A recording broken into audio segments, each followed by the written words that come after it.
தமிழரின் பாரம்பரிய திருவிழாவை கொண்டாடுவோம் புத்தாடை பொங்கலோடு. The Chennai silks. Let the celebrations begin.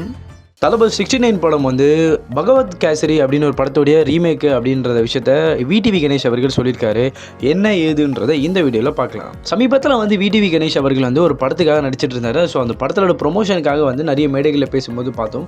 அதுலேயும் வந்து ஒரு மேடையில் அவர் பேசும்போது வந்து கிட்டத்தட்ட வந்து தெலுங்கு சினிமாவில் வந்து ஒரு மேடையில் வந்து ஃப்ரெஷ் மீட்டில் பேசிகிட்டு இருக்கும்போது அப்போ வந்து எல்லார் பற்றியும் பேசிகிட்டு இருந்தார். முக்கியமாக வந்து என்ன சொல்லியிருந்தாருன்னா அந்த டைரக்டரை பற்றியும் பேசியிருந்தார். டைரக்டர் என்ன பேசியிருந்தார் அப்படின்னா ரவி புடி அப்படின்றவரை பற்றி தான் பேசும்போது அவர் டைரக்டரை பற்றியும் அவருடைய ஸ்கில்லை பற்றியும் பேசிகிட்டு இருக்கும்போது அப்போ என்ன சொன்னார்னா வந்து தளபதி அவர்கள் வந்து இவரை கூப்பிட்டுருக்காரு. அதாவது என்னென்னா ரவி புடி அவரை கூப்பிட்டு வந்து நீங்கள் டைரக்ட் பண்ணுங்கன்னு சொல்லியிருக்காரு. அதே மாதிரி தளபதி அவர்கள் வந்து பாலையா அவருடைய படமான பகவத் கேசரி, அதாவது 2023 ரிலீஸ் ஆன படம் இந்த படம். ஸோ பகவத் கேசரி இந்த படத்தை வந்து ஒரு 5 டைம் வந்து தளபதி விஜய் அவர்கள் பார்த்துருக்காரு அப்படின்ற விஷயத்த விடிவி கணேஷ் அவர்கள் அப்படியே ஸ்டேஜ்லேயே வந்து ஓப்பனாகவே டாக்காகவே சொல்லிட்டாரு அப்படின்னு கூட சொல்லும்.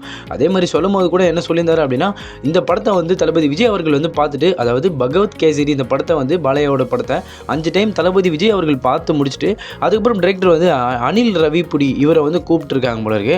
ஸோ ஏன்னா இவரை கூப்பிட்டு என்ன பண்ணியிருக்காங்கன்னா நீங்கள் வந்து இதே மாதிரி கதையை எனக்கு பண்ணுங்க அப்படின்னு சொல்லியிருக்காரு.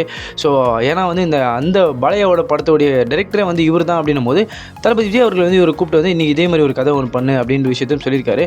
அதுக்கு வந்து இந்த டைரக்டர் என்ன சொல்லியிருக்காருன்னா, அதாவது ரவி புடி வந்து என்ன சொல்லியிருக்காருன்னா வந்து நான் பண்ண மாட்டேன், நான் ரீமேக் பண்ண மாட்டேன் அப்படின்ற விஷயத்தையும் சொல்லியிருக்காரு.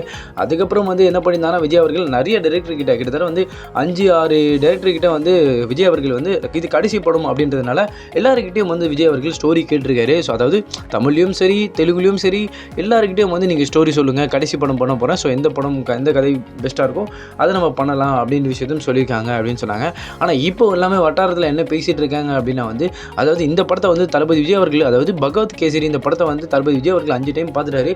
ஸோ இந்த கதை களம் அவருக்கு ரொம்ப பிடிச்சிருந்துச்சு அப்படின்னாலேயே வந்து என்ன பண்ணியிருந்தாருன்னா இவர் வந்து வினோத்தை கூப்பிட்டு இந்த கதையை நீங்கள் பண்ணுங்கள், உங்களுடைய ஸ்டைலில் பண்ணுங்கள் அப்படின்னு சொல்லியிருக்காரு போல இருக்குது. ஸோ மேபி இந்த படத்துடைய கதை வந்து அதாவது தளபதி 69 கதை வந்து பகவத் கேசரி படத்துடைய ரீமேக்காக தான் இருக்கும் அப்படின்ற விஷயம் இப்போ சோஷியல் மீடியாவில் அதிகம் பரவிட்டு இருக்குது அப்படின்னு கூட சொல்லி ஆகணும். ஆனால் ஒரு சைடு என்ன சொல்கிறாங்க அப்படின்னா கண்டிப்பாக இருக்காதுப்பா, இதெல்லாம் வந்து இந்த மாதிரி ரீமேக்லாம் பண்ண மாட்டார் தளபதி அவர்கள், முடிஞ்சால் பண்ணால் வந்து ஓரளவுக்கு வந்து இதுவாக தான் பண்ணுவார், பொலிட்டிக்கலாக தான் பண்ணுவாங்க அப்படின்னு விஷயத்தையும் சொல்கிறாங்க.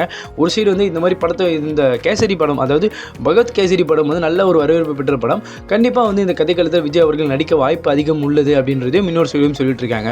ஸோ இதை குறித்து உங்களுடைய கருத்துக்கள் என்ன என்பதையும் கமெண்ட் செக்ஷனில் சொல்லிட்டு போங்க.